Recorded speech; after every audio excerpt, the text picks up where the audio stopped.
Patuloy na tumataas ang presyo ng gasolina sa pandaigdigang merkado, kasabay ng pagtaas ng petrolyo ay sumusunod naman agad sa pagtaas ang iba't ibang klase ng bilihin, sapagkat ang lahat ng produkto sa mundo ay pinapagalaw ng mga sasakyan, from point A to point B, na siyang pinapatakbo naman gamit ang gasolina.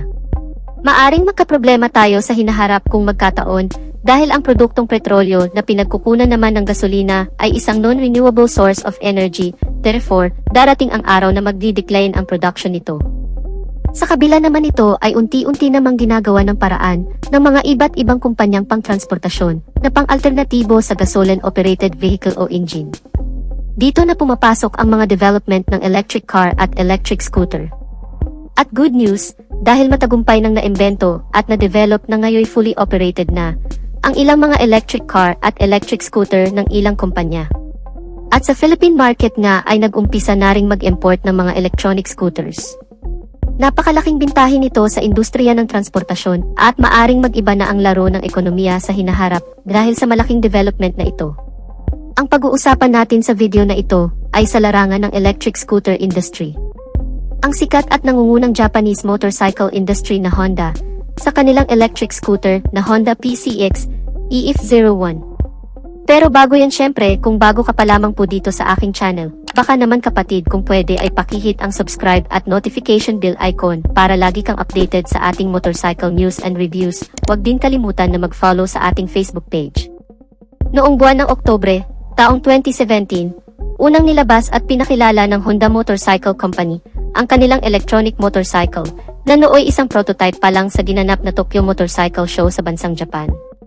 Makalipas ang isang taon, taong 2018 ay naglabas naman agad sila ng isang global version para i-distribute sa iba't ibang bansa sa kadahilanang para masubukan ang nasabing electronic scooter, kabilang na nga ang bansang Pilipinas, particular sa lalawigan ng Romblon na siyang napiling lugar para i-testing ang pinakaunang bersyon ng electric scooter na ito, taong 2019. At ngayong taon ay alamin at bubusisiin natin ang lahat ng nabago at nadagdag sa mga features ng motorsiklong ito. Mapunta na agad tayo sa ilang niyang feature, na very common na sa isang traditional gas-operated scooter. Meron itong built-in USB charging port sa kanyang left side pocket na kung saan ay pwede mong i-charge ang iyong mobile phone. At ang electric scooter na ito ay equipped with smart key system na kung saan ay remote na lang ang ginagamit upang i-operate ito, kaya napaka-convenient para sa rider, at meron na din itong anti-theft alarm, dagdag safety features para sa seguridad ng motorsiklo. Pagdating naman sa instrument cluster, ito ay naka-fully digital dashboard, at dito ay makikita muna lahat ng importanteng impormasyon, gaya ng digital speedometer, trip meter, odometer, clock at battery capacity monitor. Alamin pa natin ang high-tech specs, engine performance and capabilities, at mga advantages ng isang electronic scooter. Umpisahan natin sa kanyang breakdown electronic motor performance. Ang electric scooter na ito ay equipped with synchronous motor. Ang ibig sabihin naman nito ay nagsisynchronize ang pag-ikot at bilis ng mga mechanical construction parts nito at nagkakaisang lumikha ng isang lakas at bilis na nagsisilbing enerhiya para mapaikot ang mga gulong para umabante ang motorsiklo. At ang kagandahan pa nito, ito ay equipped with built-in motor temperature protection para pigilan ang overloading ng electrical flow para maiwasan ang overheating ng electronic motor, kaya nakakasigurado kang napapanatili nitong stable at nasa magandang kondisyon at continuous ang pagtakbo ng motorsiklo. At bukod pa dyan, ito ay equipped with APM, ang Interior Permanent Magnetic, isang uri ng heavy-duty electronic motor, dahil ito ay mayroong integrated magnets na naka-built-in at nakaposisyon sa loob ng rotor, na nakakapagbigay ng pambihirang electromagnetic fields na nagpro-provide ng high performance at power sa bagong PCX, at ang electronic motor ng PCX EF01 ay nakakapag-provide ng maximum power na 5.6 horsepower at 5,500 revolution per minute. Mayroon naman itong maximum torque na 18 Nm at 500 revolution per minute. Dito ay mapapansin nyo agad ang kanyang maximum power at torque, kaya ganyan ang performance nito. Dahil ito ay nakadisenyo katulad ng isang 60cc motorcycle, at ito ay ginawa exclusively for home service, panghatid sundo, pangpasok sa trabaho, pang-market at marami pang iba. Ang electric scooter na ito ay hindi applicable sa long rides dahil ito ay nakadesign pang city riding conditions. Ang kagandahan naman ng PCX EF01 ay equipped with 2 removable lithium batteries at mayroon naman itong battery capacity na may kabuuang 21,700 mAh at nakakapag-provide naman ito ng high energy efficiency at high performance. Umaabot naman ang riding distance nito ng around 41 kilometers away bago malobat at meron naman itong power output na 50.4 volts at 20.8 amp hours. At compatible naman ito sa 100 volts AC plug, kaya napaka-convenient ng charging process nito dahil pwede mo itong i-charge direct sa outlet na parang isang mobile phones lang. Ang advantage naman ng removable battery ay pwede itong palit-palitan dahil ito'y detachable. Ibig sabihin ay napaka-convenient nito dahil ang mga batteries nito ay swappable at ito ay equipped with built-in overcharge protection na magpapanatili ng magandang kondisyon ng batteries ng mas mahabang panahon at pagdating naman sa charging capability, ito ay may two ways of charging options. Una, normal charging. Sa pamamagitan naman ito ay pwede mong i-charge ang electric scooter gamit ang kanyang charging cable direct sa outlet at tumatagal naman ito ng 6 hours bago ma-full charge. Pangalawa, fast charging. Sa pamamagitan naman ito, ay pwede mong tanggalin ang dalawang battery sa motorsiklo at ito ay pwede mong i-charge separately gamit ang external charger at ito naman ay mas mabilis na abot lang ng 3 hours bago tuluyang ma-full charge ang battery. Ang kagandahan naman nito, ito ay mayroong 2 riding mode. Una ay ang eco mode.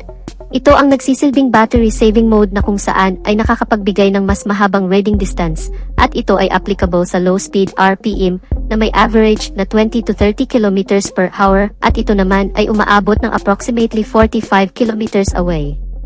Pangalawa ay ang drive mode. Ang power mode o ang high speed RPM ay ang pinakamalakas at pinakamabilis na pagtakbo ng motorsiklo na umaabot ng 60 km per hour at meron naman itong riding distance na 40 km away. Mapunta naman tayo sa body dimensions. Ang PCX EF01 ay may habang 1,960 mm at may lapad naman itong 740 mm at may taas naman itong 1,095 mm at may wheelbase naman itong 1,380 mm at may ground clearance naman itong 132 mm, mayroon naman itong seat height na 760 mm. Ang bigat ng electric scooter na ito ay may kabuuang 144 kilograms.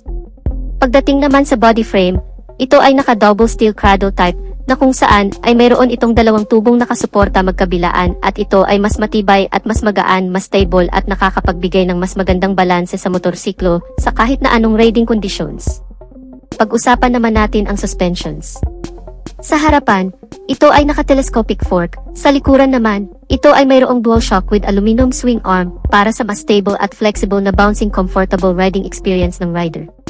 At pagdating naman sa braking system, sa harapan nito ay mayroong 220mm hydraulic dual piston single disc at sa likuran naman, ito ay mayroong mechanical leading trailing. Sa madaling salita ay drum brake at ang kagandahan naman ito ay equipped with single channel ABS sa harapan. Ang anti-lock braking system ay nakakapagbigay ng smooth braking power sa motorsiklo kaya nakakasigurado kang safe ka kahit sa biglaang preno. Mapunta naman tayo sa wheels dimension. Sa harapan nito ay mayroong 100/80-14 at sa likuran naman, ito ay may 120/70-14 at ang lahat ng mga gulong nito magmula harap at likod ay naka-tubeless na lahat. Pagdating naman sa electricals magmula headlight, tail light, at turn signals ay naka-LED na lahat at ma-recognize mo agad na ito ay isang electric scooter dahil sa kanyang blue LED daytime running lights at meron na rin itong 30 liters of underseat compartment. Ngunit dahil dito nakalagay ang dalawang batteries, ay may natitira na lamang itong 8 liters available storage. Ang Honda PCX EF01 ay mayroong top speed na 60 km per hour at may riding distance naman itong 40 km away.